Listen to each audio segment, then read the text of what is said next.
Selamat datang kembali dalam perkuliahan Matematika 2B EMA 1202. Saya Erik dari Program Studi Matematika, Fakultas Matematika dan Ilmu Pengetahuan Alam ITB.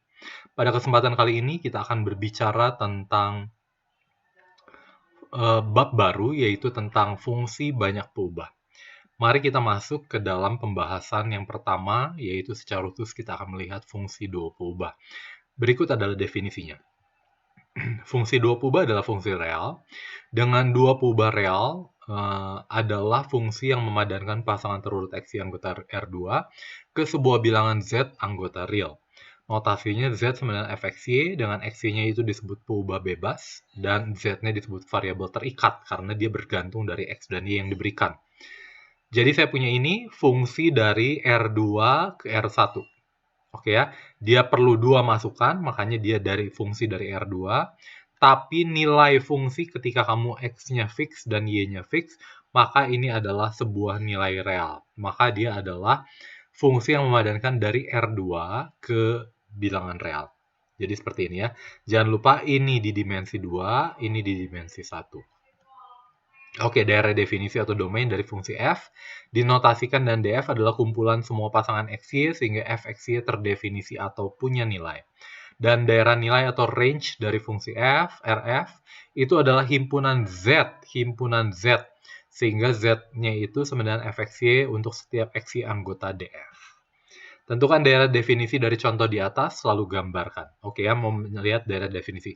Kalau biasa kita daerah definisinya berupa apa? Interval, karena satu dimensi ya. Sekarang daerah definisinya di R2, berarti daerah definisinya bisa lebih umum dari interval, yaitu bisa jadi daerah gitu ya. Contohnya ini. Yuk kita lihat contohnya. Ah, ini. Tentukan daerah definisi dari fxy lalu gambarkan. Supaya fxy terdefinisi, maka y min x kuadrat lebih besar sama dengan 0 dan x ini. Oke ya. Yang memenuhi ini sama dengan 0 apa? Ya cuma satu titik ya, yaitu adalah x sama dengan 0 dan y sama dengan 1. Maka kalau dia tidak sama dengan 0, berarti tidak boleh titiknya itu melalui 0,1. Dan y min x kuadrat. Oke.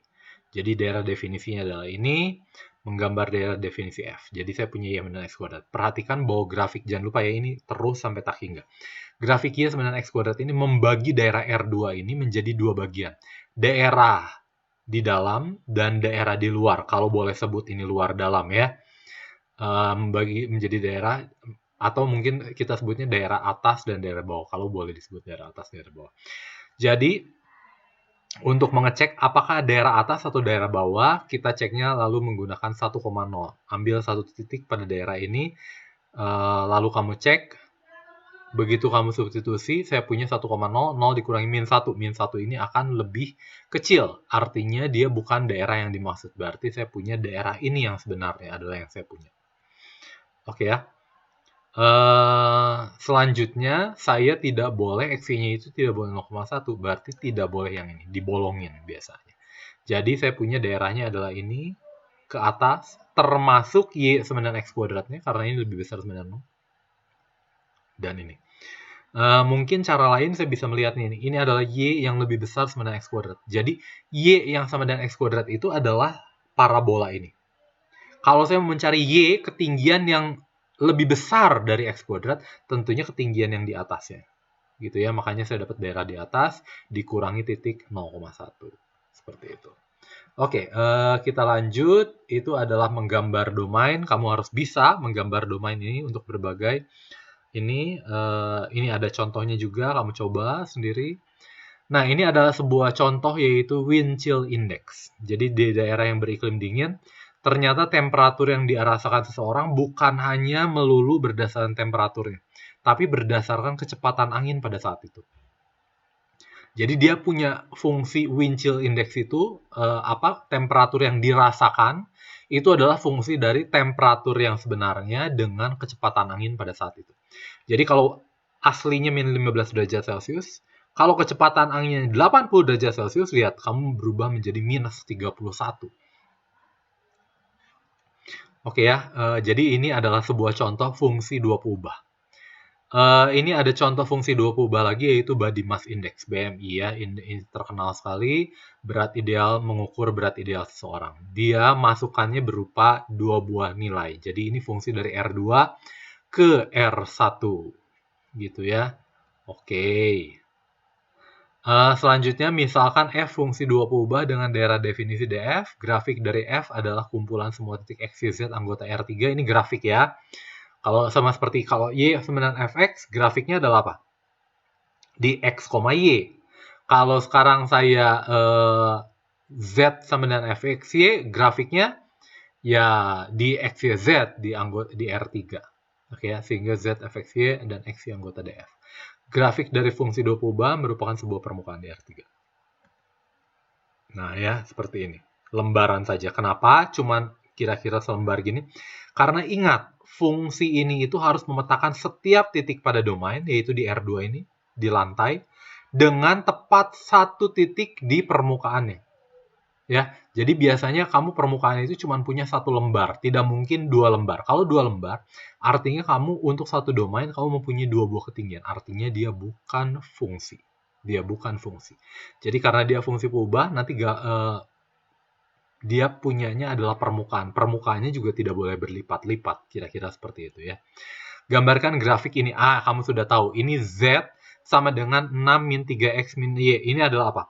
3X plus 2Y plus Z sama dengan 6. Kamu sudah tahu ini adalah persamaan bidang. Dengan normal bidangnya adalah 3,2,1. Bagaimana menggambarnya? Biasa kita cari titik potongnya, titik potong dengan bidang XOY, titik potong dan XOZ, titik potong dan YOZ.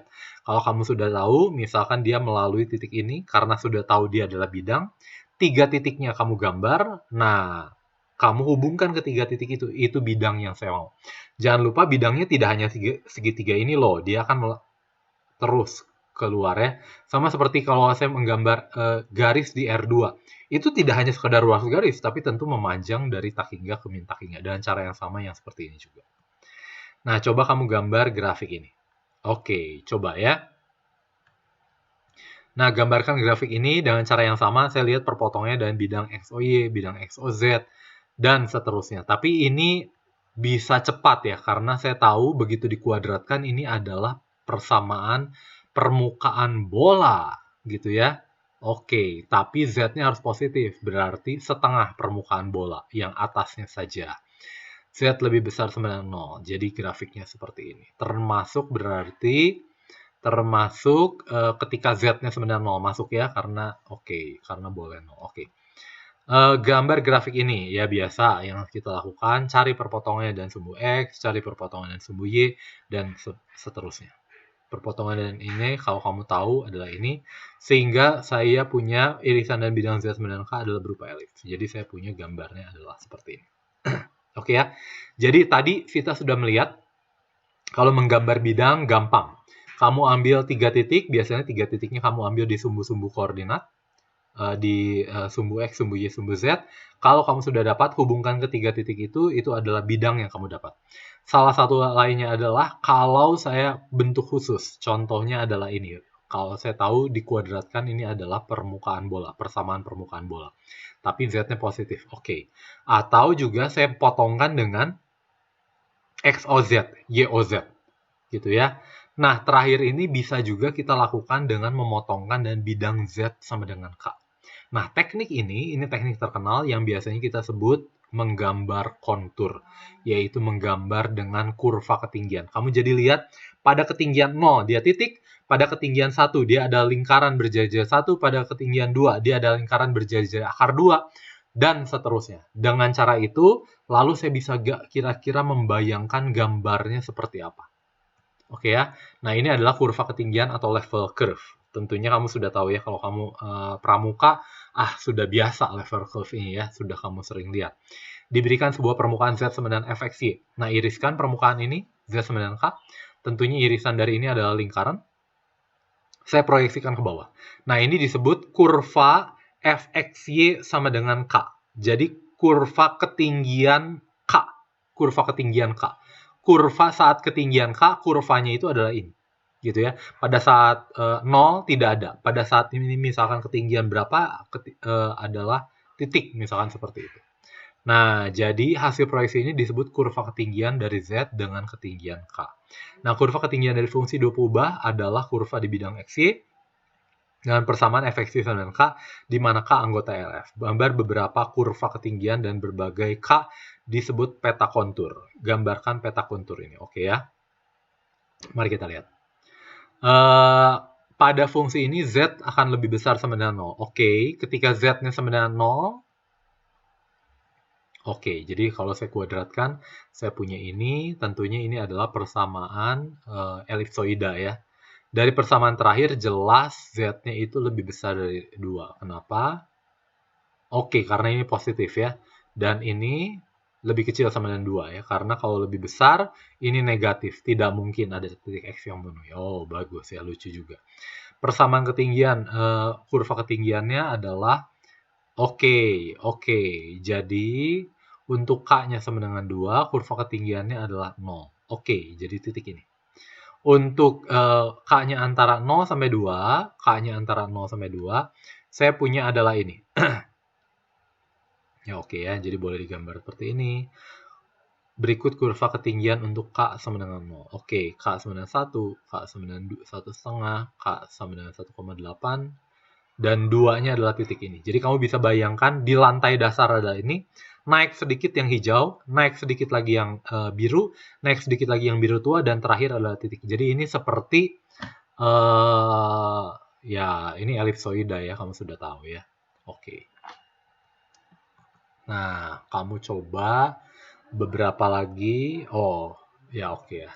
Mungkinkah dua buah kontur dengan K berbeda berpotongan? Nah, seperti ini ya. Mungkin nggak kalau saya punya kontur dengan K-nya itu berbeda tapi berpotongan? Mungkin nggak? Mungkinkah dua buah kontur dengan K sama tapi saling terpisah? Mungkin apa tidak? Nah, ini kamu pikirkan. Kalau pikirkan.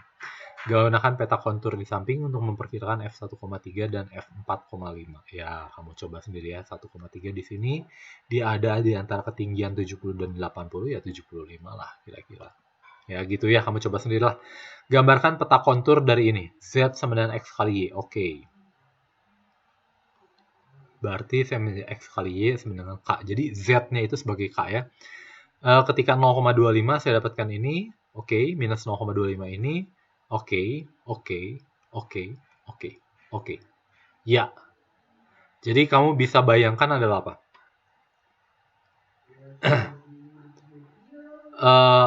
Di 0 dia adalah ini. Ketika di 0,25 dia naik sedikit itu yang kurva merah ini. Naik sedikit lagi yang kurva biru itu. Naik sedikit lagi ini. Jadi seolah-olah saya punya dua gunungan. Satu gunung yang di sini, oke ya, dengan yang paling tingginya ini. Dan satu gunung yang ini. Gitu ya. Tapi ke bawah, kalau saya minus 2,5 yang ini. Artinya saya punya lembah ke bawah nih di sini.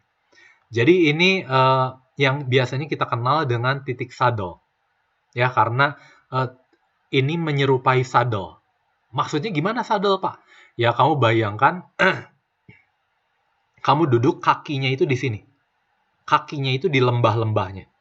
Dan ini saddle yang menopang di depan dan di belakang kita, tempat duduknya. Oke ya, ini tempat kaki kita yang ke bawah lembah-lembahnya. Oke ya, ya kamu coba bayangkan sendirilah ya. Oke. Nah, selanjutnya fungsi 3 peubah, fungsi yang memadankan sekarang dari R3 ke U. Kalau menggambarnya butuh berapa? R4 ya, nggak bisa digambar. Nah, contohnya ini. Nah, ini selanjutnya kita akan membahas tentang limit fungsi 2 peubah. Kita akan bahas pada sesi berikutnya. Jadi, pada sesi ini, kita membahas tentang fungsi 2 peubah, fungsi 3 peubah, terutama bagaimana cara menentukan domain, menggambar domain, dan cara menggambar beberapa permukaan Z sama dengan fx. Menggambar Z sama dengan fx. Oke ya, grafik Z sama dengan fx. Oke, berikutnya kita akan membahas limit fungsi 2 peubah. Oke ya, terima kasih.